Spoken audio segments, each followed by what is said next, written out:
Tatlong super effective way na masisiguradong maibabalik ang mga bote ng soft drink sa sari-sari store negosyo mo. Lika, watch till the end of the video.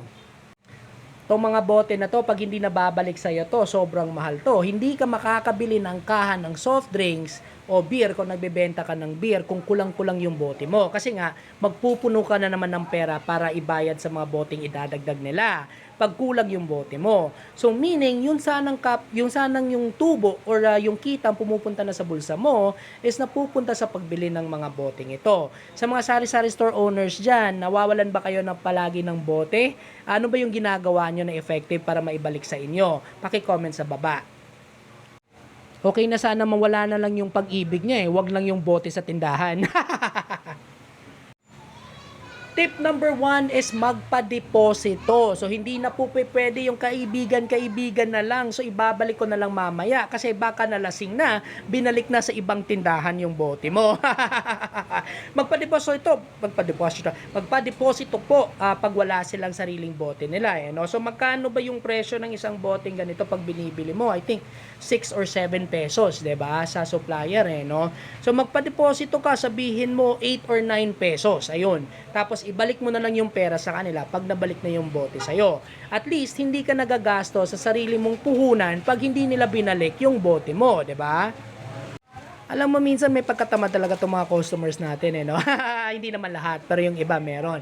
Upang masigurado mong maibalik yung bote na to. So, yung pangalawang item is, maglagay ka ng kaha ng soft drinks o ng beer dyan sa harap, no?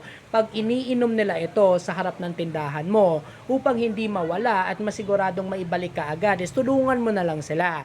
Maglagay ka ng kaha dyan upang ipapasok na lang nila dyan yung bote pagkatapos nilang uminom ng soft drinks. Para hindi na nila madala sa bahay nila no? Diyan na mismo nila ilalagay sa empty na kaha.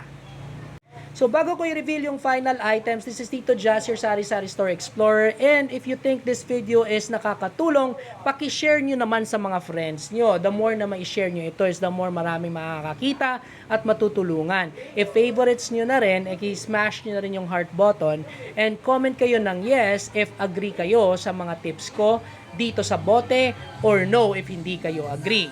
Lakas naman ang speaker nung e-bike na yun. Oy, tricycle pala. Third and final item on the list is magbenta din po kayo ng mga plastic options pagdating sa soft drinks. No?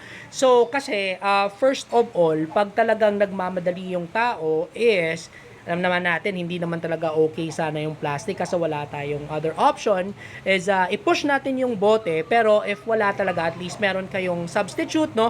Yung mga plastic soft drinks na pwede nilang madala kaagad.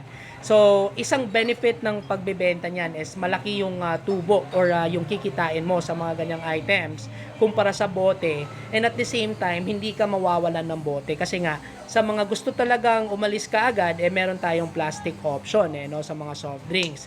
Okay, I hope you learned something and have a good day.